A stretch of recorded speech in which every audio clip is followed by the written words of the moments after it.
बस इतना कहने की देर थी प्रोफेसर की, इतनी तारीफ करने की देर थी कि जो साइड में फर्स्ट रैंकर बैठा था ना, रोने लग गया, वो सहमने लग गया और प्रोफेसर को हाथ ऊपर करके कहता है कि सर मुझे आपसे कुछ शेयर करना है। वो कहता है कि सर मैंने आपसे झूठ बोला सर, आई एम सॉरी, मैं माफी चाहता हूं। तो प्रोफेसर कहता है क्या हुआ, क्यों तुम ऐसा कह रहे हो?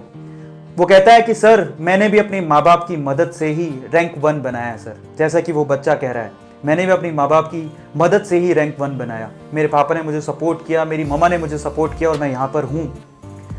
तो फिर प्रोफेसर पूछता है तो तुमने क्यों कहा था पहले कि तुमने कोचिंग सेंटर ही ज्वाइन करके ये रैंक बनाया? तो वो कहता है sir I am sorry, actual में मुझे ऑफर आया था इंस्टीट्यूट से और इस वजह से मैंने अपना रैंक बेच दिया, सॉरी फॉर दैट सर, मुझे बहुत फील हो रहा है।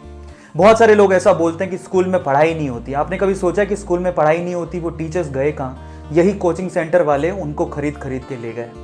अगर जिस दिन ये कोचिंग सेंटर बंद होंगे वो टीचर्स कहाँ जाएंगे? वापस से उस स्कूल्स में जाएंगे। आज से 20-25 साल पहले ये कोचिंग इंस्टीट्यूट नहीं थे बच्चों।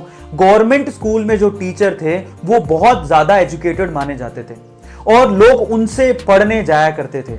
धीरे धीरे ये कोचिंग कल्चर चलते गया। गवर्नमेंट के जो टीचर थे और आज भी गवर्नमेंट के एम्प्लॉय बहुत सारे अपनी गवर्नमेंट की जॉब छोड़ छोड़ के इन कोचिंग सेंटर्स में पढ़ा रहे हैं और बड़ा बड़ा पैकेज छाप रहे हैं, सबको मालूम है इस बात का। दूसरा सच, जो अगर आप सोचते हैं कि ऑल इंडिया रैंक 1 ये कोचिंग इंस्टीट्यूट ही बनाते हैं, तो बहुत सारे टॉपर ऐसे हैं जो अपनी रैंक बेच देते हैं। मैं उन पेरेंट्स से कहना चाहता हूं जिनके बच्चों ने अपनी रैंक बेची, आज वो रैंक बेच रहा है, कल को आपको बेचेगा, परसों अपने देश को बेच देगा।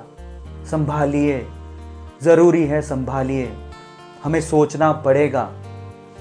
कहने की मतलब सिर्फ इतनी है कि स्कूल्स में पढ़ाई होती थी, अब नहीं हो रही है, उसके रीजन कुछ और हैं और उसका पूरा पूरा अगर किसी को ब्लेम जाता है तो कोचिंग सेंटर को जाता है, क्योंकि वहां के टीचर सारे कोचिंग सेंटर में चले गए।